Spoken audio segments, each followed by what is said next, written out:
Bienvenidos a todos. En el marco de la asignatura de los modelos educativos y el desarrollo de el taller El quehacer del maestro, se presenta la siguiente entrevista realizada al profesor David Beltrán, que nos acompaña el día de hoy. Es licenciado en Educación Física, Recreación, Deportes, magister en Educación y con experiencia docente en diferentes niveles educativos, desde la primera infancia hasta la educación superior. Entonces, doctor David, ¿cómo se encuentra el día de hoy? Hola para todos y todas las personas que nos van a ver. Buenas tardes, buenos días, buenas noches según el horario. Pues bueno, de antemano agradecido por este espacio eh, de conversación, más que de pronto de una entrevista o de unas preguntas es de conversación, de poder hablar un poco sobre lo que nos apasiona, la educación. Si bien es cierto, sí, en efecto, he podido tener la oportunidad de pasar por todos los ciclos propedéuticos desde jardín hasta educación superior y en deporte de la misma manera, desde formación hasta alto rendimiento. Y bueno, vamos a darle inicio a las diferentes preguntas que tenemos formuladas para hoy. Sí, así es, doctor. Bueno, entonces la primera pregunta, desde su experiencia como docente en diferentes niveles educativos, ¿qué estrategias pedagógicas considera que favorecen un aprendizaje significativo en sus estudiantes? Si nos puede instruir un poco. Bueno, creo que todo lo que es aprendizaje significativo va ligado a las acciones reales, ¿sí?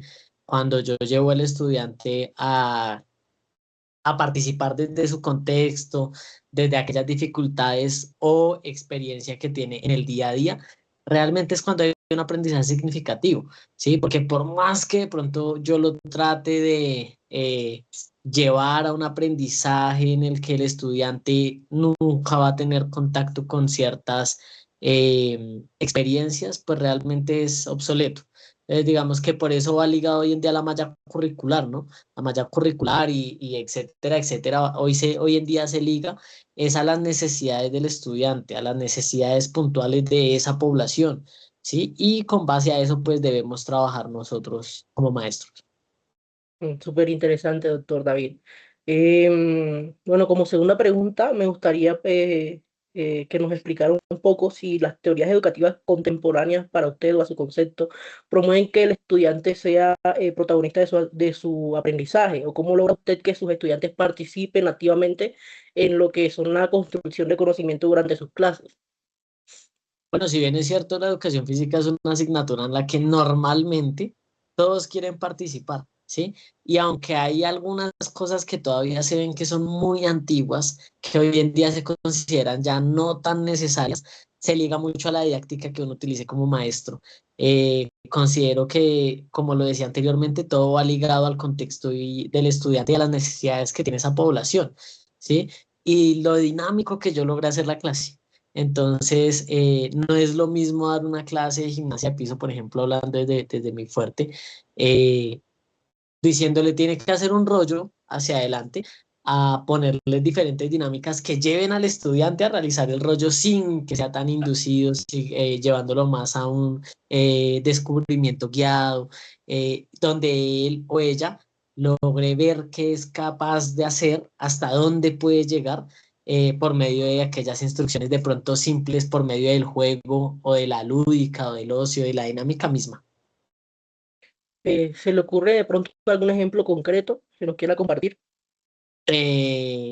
Relacionado con eso, uy, hay un montón. Por ejemplo, yo lo hice hace 2 años y medio. Creamos con un compañero de pregrado un tapete que tenía varias funciones. Entonces, podían irlo pisando y el estudiante hacía la configuración en lengua de señas correspondiente. El tapete le hablaba, ¿sí? Entonces, hacía todo el circuito de coordinación y pisaba el tapete o lanzaba una pelota según lo que se fuera a trabajar en la clase y el tapete le daba la instrucción, por ejemplo, configure buenas tardes. Entonces, si el estudiante se bloqueaba, el tapete marcaba en rojo y se tenía que devolver. Si marcaba en verde, podía avanzar de estación, ¿sí? ¿Y eso a qué nos lleva? Que el mundo es cambiante, que debemos estar preparados para recibir a todo tipo de personas en el mundo, más que en un campo en específico, y que el mundo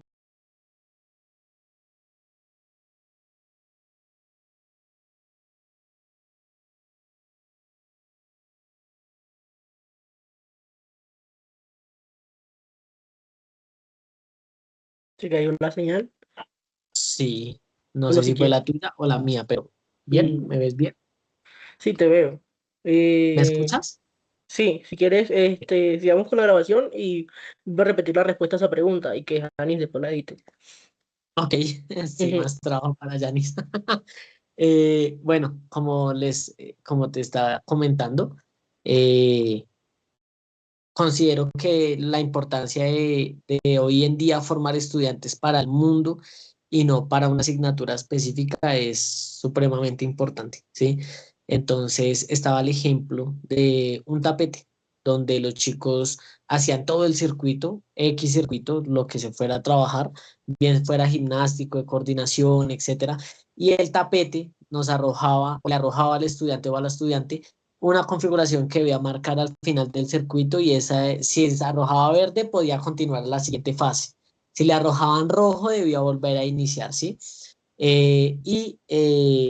El tapete, por ejemplo, lanzaba y pegaba en un círculo de abajo y ese círculo decía configure, por favor, en lengua de señas.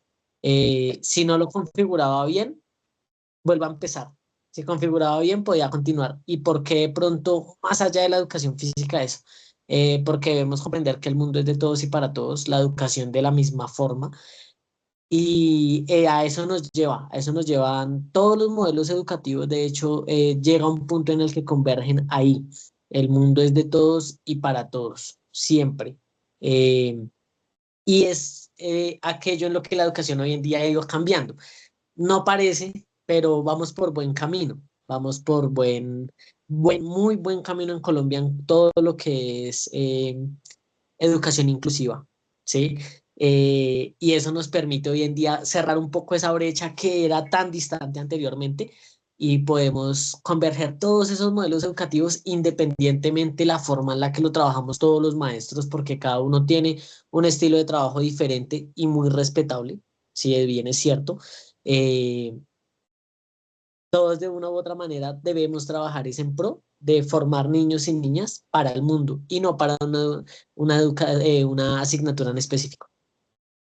Listo. Bueno, yo creo que con su respuesta a la segunda pregunta, la tercera ya es un poco redundante, pero me gustaría, sin embargo, hacérsela a ver si quisiera agregar algo más al respecto. Y es cómo integra todos esos elementos que tiene en su hoja de vida, que evidenciamos que tiene formación en educación inclusiva, en lenguaje de señas y en el uso de herramientas tecnológicas, cómo integra esos elementos para responder a las necesidades y características de los estudiantes con diferentes estilos y ritmos de aprendizaje. Si bien es cierto, hoy en día tenemos estudiantes que aprenden a una velocidad, unos impresionantemente rápido, otros que se les dificulta naturalmente porque no todos nacemos con las mismas habilidades, no a todos nos gusta lo mismo y es válido. eh, y es saber llevar al estudiante a su propio ritmo y no acelerarlo. Pienso que más allá de todo lo que integra la educación, hay que llevar al estudiante a comprender realmente lo que es la evaluación, ¿sí? Que el niño y la niña normalmente lo confunden con la parte cuantitativa, la parte de números, lo calificativo, cuando es lo menos importante. La nota llega si el estudiante trabaja y pienso que la educación hoy en día se está transformando a tal punto que sabemos como maestros que el niño debe tener la máxima nota si se supera. Y claro, hay unos DBA, todo lo que es mínimo de aprendizaje, se habla de todo lo básico para promoverlo, pero si yo tengo el estudiante que, hablando desde mi fuerte, llegó a primer periodo y no podía dar una vuelta completa en un test de Cooper, por ejemplo, y al final de periodo da 5 porque no puede tener la misma nota que el que llegó dando 100 y terminó dando 101 si ambos se están superando, por ejemplo, ¿sí? Entonces pienso que hoy en día es importante integrar eh, todas esas habilidades y herramientas que los niños hoy en día tienen a la mano para también tranquilizar la vida de uno como maestro, ¿sí? Por ejemplo, yo les digo a los chicos, descarguen Strava. Ya es más fácil para mí yo no tener que hacer la prueba con ellos, sino que me envían al correo la captura de pantalla de todo el recorrido que hicieron durante la prueba, el tiempo que duró, la intensidad con la que la hizo, y yo no tengo que estar de pronto diciendo, me toca irme detrás de ellos o poniéndole la rayita en la mano, como anteriormente lo hacían. para que ellos se pasen, ¿sí? O a darme cuenta que realmente hicieron la prueba durante el tiempo que debían hacerla. Y es una de las formas de integrar la tecnología, porque los chicos la manejan muchísimo mejor que nosotros, ¿sí? Muchísimo mejor. En cuanto a lo que es educación inclusiva, soy amante de la educación inclusiva, intérprete en lengua de señas de la Universidad Pedagógica Nacional, eh, y pues también intérprete de braille. Y considero que esa población, que algunos consideran especial, incluyéndome, es supremamente especial. En serio que uno aprende más de ellos, de lo que ellos de pronto pueden aprender de uno. Y es sobre todo hacerlo con amor. Pienso que el amor es la base de nuestra carrera, de esta vocación, porque realmente es una vocación y es lo absoluto. Pienso que eso, si lo hacemos con amor, de ahí en adelante todo fluye de una manera diferente y muchísimo mejor. Listo, doctor. Excelente. Como docente en educación física y diseñador de cursos virtuales, ¿qué metodologías innovadoras utiliza para conectar los contenidos académicos con las situaciones de la vida real, de manera que los estudiantes desarrollen esas competencias además de, pues, de solo adquirir conocimientos?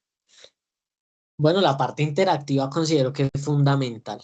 Cuando el estudiante, más allá de leer, resolver guías, hacer evaluaciones, tiene por medio de la digitalidad, del internet, de la virtualidad, la forma de interactuar por medio de plataformas reales, eh, hay un aprendizaje importante, ¿sí?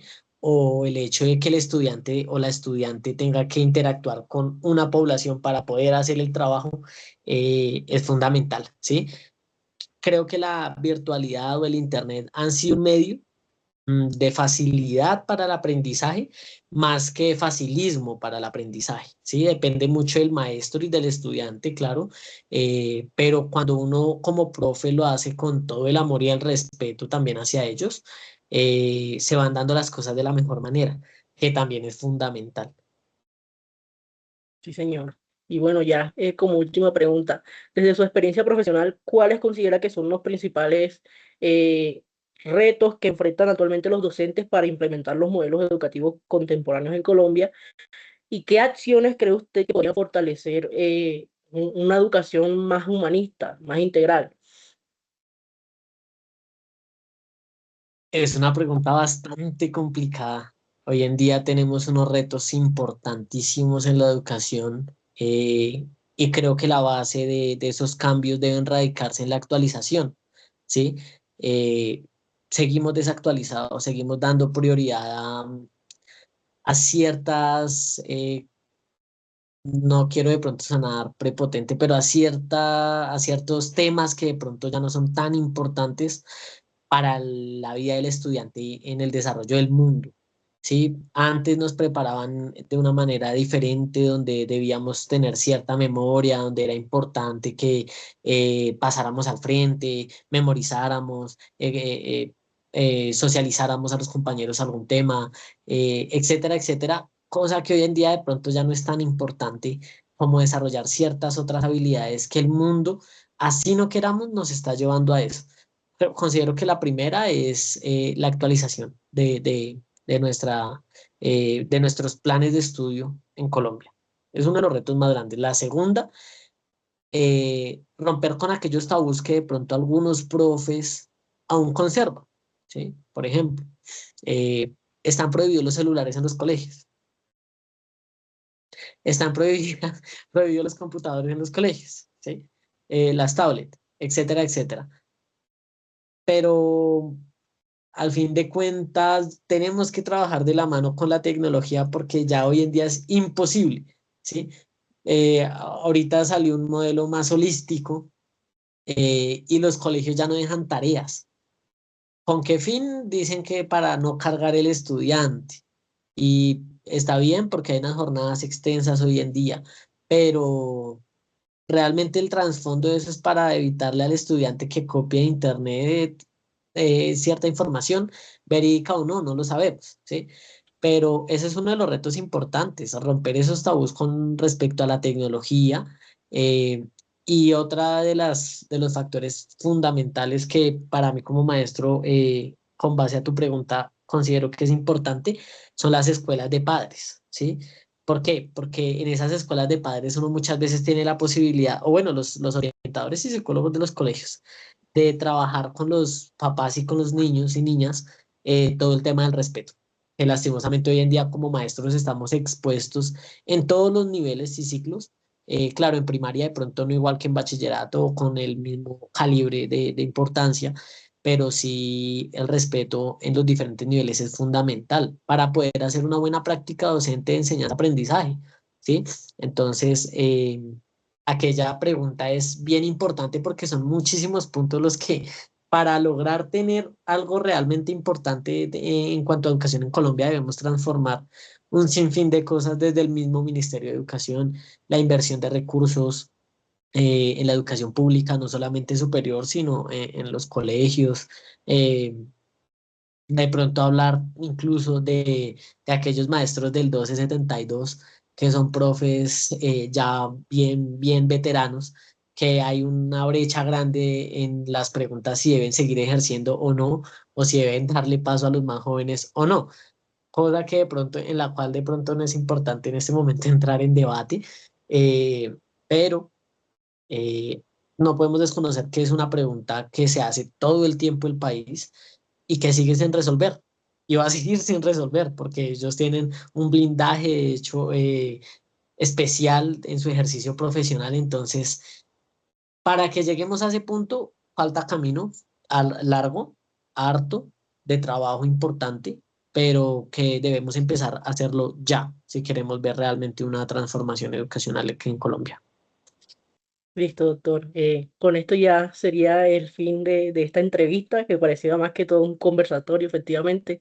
Quería darle las gracias por tomarse el tiempo de responder, de brindarnos esas reflexiones tan importantes en materia de educación. Y pues nada, espero que haya un próximo encuentro en este sentido. Muchas gracias a todas las personas que nos vayan a ver, gracias a ti también por el espacio, por trabajar en equipo con nosotros, con todo el grupo con el que estamos en la asignatura.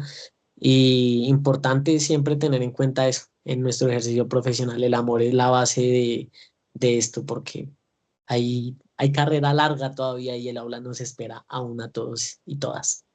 Listo. Bueno, hasta luego. Gracias. Gracias.